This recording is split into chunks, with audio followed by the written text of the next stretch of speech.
On the morning of Saturday, February 28, 2026, the first day of the Iranian work week in the middle of Ramadan, American and Israeli intelligence confirmed that Khamenei and between 5 and 10 of Iran's most senior military and political leaders had convened at a compound in downtown Tehran. American and Israeli commanders had originally planned to strike at night under the cover of darkness, but a senior defense official confirmed there was a deliberate decision to accelerate the timeline because the gathering of Iran's top leadership presented a target of opportunity that could not be allowed to pass. At approximately 9:27 in the morning, Tehran time, the skies over Iran erupted. Roughly 200 Israeli fighter jets in the largest military flyover in the history of the Israeli Air Force launched a synchronized assault on over 500 targets across western and central Iran in full coordination with the United States military. The first wave of Israeli strikes was aimed directly at Iran's political and security nerve center in Tehran. The Supreme Leader compound, the Presidential Palace, the Ministry of Intelligence, the Ministry of Defense, and the headquarters of the National Security Council were all hit in rapid succession. Israeli aircraft dropped approximately 30 bombs on Khamenei's compound alone, targeting the fortified complex with devastating precision, and satellite imagery released hours later showed the sprawling residence reduced to smoldering rubble with black smoke still rising from the wreckage. Khamenei was reportedly underground at the time of the strike. But according to Israeli Channel 12's Amit Segal, a journalist with known close ties to Prime Minister Netanyahu, the Supreme Leader was not inside his own designated bunker, leaving him fatally exposed when the bombs tore through the layers of concrete above him. Simultaneously, Israeli forces struck 2 additional locations in Tehran, where intelligence had confirmed separate gatherings of senior Iranian officials, meaning 3 high-value leadership targets were hit at the same moment in a coordinated decapitation strike, unlike anything the modern Middle East had ever witnessed. Among the senior officials confirmed killed alongside Khamenei were Ali Shamkhani, the Secretary of Iran's Defense Council and Khamenei's personal security advisor, IRGC Commander Mohammad Pakpur, who led Iran's primary military force, and Defense Minister Aziz Nasirzadeh, who oversaw the country's long-range missile production. Also eliminated were Mohammad Shirazi, who had served as the head of the Supreme Leader Military Office since 1989, and was the direct link between Khamenei and every senior commander in Iran's armed forces, and Salah Assadi, the intelligence chief responsible for shaping Iran's strategy against both Israel and the United States. A security official confirmed to Fox News that 40 Iranian security and regime figures were killed in Israel's opening strike on downtown Tehran alone, a staggering blow that effectively severed the head of the Islamic Republic's entire command structure in a single morning. While Israel targeted the regime's leadership, the United States military launched its own parallel operation, Operation Epic Fury, focusing on Iran's ballistic missile sites, nuclear infrastructure, air defense systems, and IRGC military installations across the country, from the air and from naval assets positioned throughout the region. President Donald Trump confirmed Khamenei's death on Truth Social that afternoon, writing that Khamenei, whom he called one of the most evil people in history, had been unable to avoid American and Israeli intelligence and tracking systems,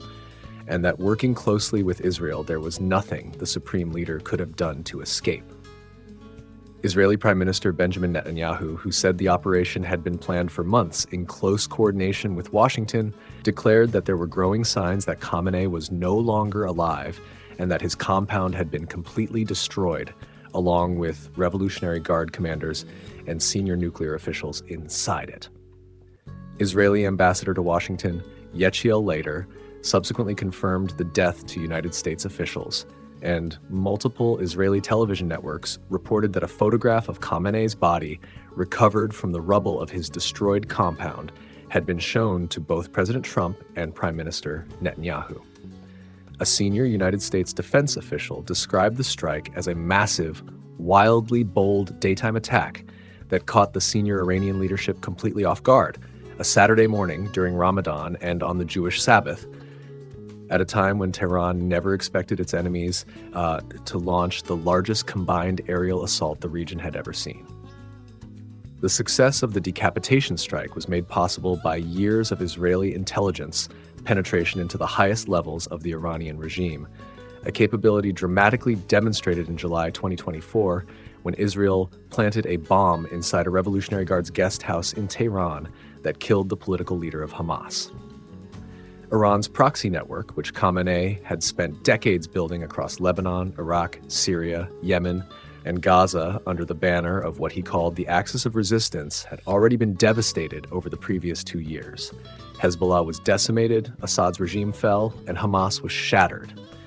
leaving the Islamic Republic more isolated than at any point since the 1979 revolution.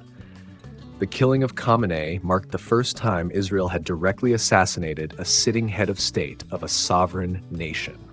and it sent shockwaves through every capital in the Middle East and beyond, as the 86-year-old cleric who had ruled Iran since 1989 was gone in a single devastating morning. Inside Iran, the reaction was deeply divided. State media broadcast pro-government rallies with mourners carrying Khamenei's portrait. But CNN, the Daily Telegraph, and Iran International all published verified videos of ordinary Iranians laughing, cheering, and chanting death to Khamenei and death to the Islamic Republic in the streets of Tehran itself. With much of the IRGC's senior command structure also destroyed, no successor publicly named, and the constitutional body responsible for selecting a new supreme leader unable to convene while airstrikes continued overhead, the Islamic Republic faced its most existential crisis since the revolution that had created it 47 years earlier. The strike on Khamenei's compound was not an act of impulse or improvisation. It was the culmination of months of painstaking intelligence work, joint American-Israeli operational planning, and a strategic buildup of the largest United States military force deployed to the Middle East since the 2003 invasion of Iraq. In the end, the man who had called for the destruction of Israel and the humiliation of America for more than 3 decades, who had overseen the arming of Hezbollah, Hamas, and the Houthis, who had ordered the massacre of 30,000 of his own people just weeks before, was buried beneath the rubble of the very fortress he believed would keep him safe forever. And as the smoke rose over Tehran and celebrations erupted among Iranian exiles from Los Angeles to London to Hamburg, one undeniable truth settled over the Middle East. The supreme leader of the Islamic Republic of Iran was dead, and the world he had built was crumbling with him.